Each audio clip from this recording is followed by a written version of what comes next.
ሰላም እንዴት ቆያችሁ? ውድ ተመልካቾቻችን የሰዓቱን መረጃዎች ይዘንላችሁ መጥተናል። እናንተ ሰብስክራይብ እያደረጋችሁ ሀሳብ አስተያየት ካለ ስታስቀምጡልን በአክብሮት እንጠይቃችኋለን። ዋና ዋናዎቹን ልንገራችሁ። የአሜሪካ ኤምባሲ ወደ ትግራይ ክልል ሊያቀና እንደሆነ ታውቋል። ልዑካን ቡድን ማለት ነው። እንግዲህ በአሜሪካ ኤምባሲ በኩል በትግራይ ያለው ውጥረት ለማርገብ ነው ተብሏል። በደቡብ አፍሪካ ያሉ ስደተኞችም በተመለከተ አዳዲስ መረጃዎች ወጥተዋል። ስለሱ የምንመለከተው ነገር ይኖራል። እንደዚሁም እንግዲህ ቀበቶ ማሰር ለሁሉም ተሳፋሪዎች እንደ ግዴታ ሊሆን እንደሆነ መረጃ ደርሶናል። ጥንቃቄ ያስፈልጋል፣ ቅጣትም አለው ተብሏል። በትግራይ ክልል ጭንብል የለበሱ እንግዲህ በግድ ወደ ወታደራዊ ካምፕ እየወሰዱ ነው ተብሏል። ወደ 700 የሚጠጉ ተወስደዋል ተብሏል። ስለሰፋ ያለ መረጃ አለ። እንደዚሁም ትራምፕ እና አልሲሲ በጂ7 የጉባኤ ላይ ተገናኝተዋል። የኬንያው መሪ ወደዛ ቀንተዋል። ኢትዮጵያው ዶክተር አብይ አህመድ ለምን አልሄዱም?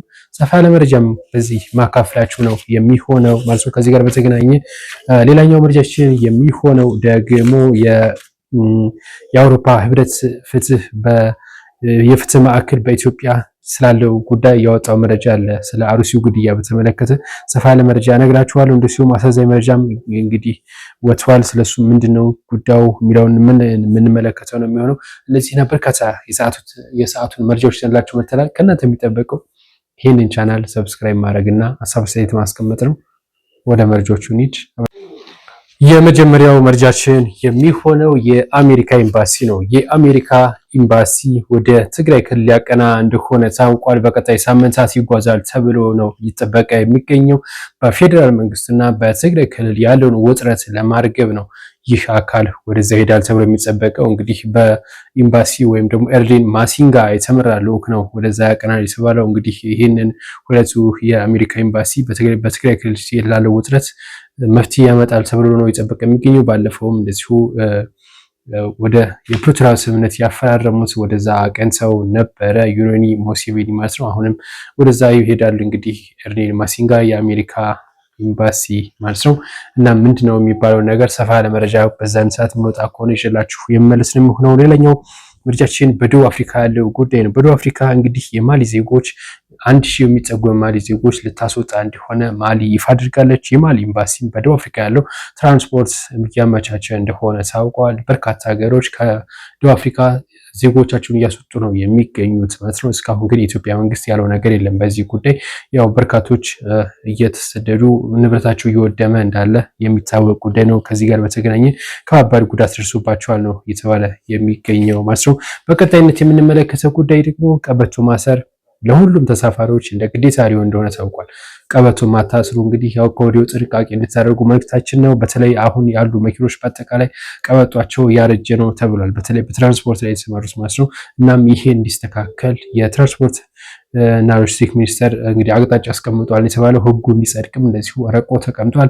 መጽደቅ ብቻ ነው የቀረው ነው የተባለው። ይህ ህግ እንደጸደቀ ግን ከፍተኛ የሆነ ቅጣት ይጣላል በተሳፋሪዎች ላይ ጭምር ማለት ነው። ያው አንድ ተሳፋሪ ይህን ካላደረገ ይቀጣል ማለት ነው። እስካሁን ሾፌሮች ነበር ሲቀጡ የነበሩት። አሁን ተሳፋሪዎችም እንዲቀጡ ነው ይሄ ህግ ይጸድቃል ተብሎ የሚጠበቀው ማለት ነው።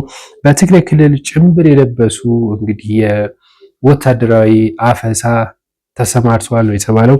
ይህ ወታደራዊ አፈሳ የተደረገው ደግሞ ግንቦት 17 ቀን ከ700 በላይ ወጣቶች ናቸው በዚህ የታፈሱት ማለት ነው። ቦታው ደግሞ በትግራይ ጦር ከዚህ ጋር በተገናኘ ግን የትግራይ ጦር አዛዥ እንግዲህ በቦታው ላይ እነዚህ 700ዎቹ የታፈሱት በቦታው ላይ ህገወጥ የማዕድን ቁፋሮ ሲያደርጉ ነው እንጂ ለወታደራዊ ምልመላ አይደለም። ወታደራዊ ምልመላ የሚደረገው ስርዓቱን በጠበቀ በፍቃደኝነት ነው ሲል ነው የክልሉ ጀነራሎች የገለጹ የሚገኙት። በትግራይ ክልል አቢ አዲ ነው ይሄ እንግዲህ 700ዎቹ የተያዙት ነው የተባለው።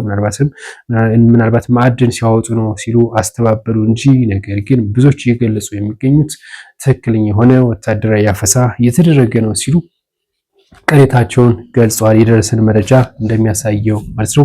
ሌላኛው መረጃችን የሚሆነው ደግሞ በቀጥታ ወደ ጣሊያን ይወስደናል፣ ወደ ፈረንሳይ ማለት ነው። ትራምፕ እና አልሲሲ በጂ7 ጉባኤ ላይ ተገናኝተዋል የተባለው። እንግዲህ አልሲሲ እና ትራምፕ በተለያዩ ጉዳዮች በህዳሴው ግድብ ዙሪያ ተገናኝተዋል። ትራምፕ በፈረንሳይ በተደረገው የጂ7 ሀገራት ኢማኑኤል ማክሮን ባዘጋጁት በዚህ ፕሮግራም ላይ ከአፍሪካ ሀገራት 2 ሀገራት ተመርጠዋል። ከአፍሪካ ውስጥ ማለት ነው ግብጽና ኬንያ ናቸው። በተለይ ሁለቱ ሀገራት እንግዲህ እንዴት ተመረጡ ብዙ ጥያቄ ነው። ከአሁን ቀደም የኢትዮጵያ መሪዎች ማለት ይመረጡ ነበር።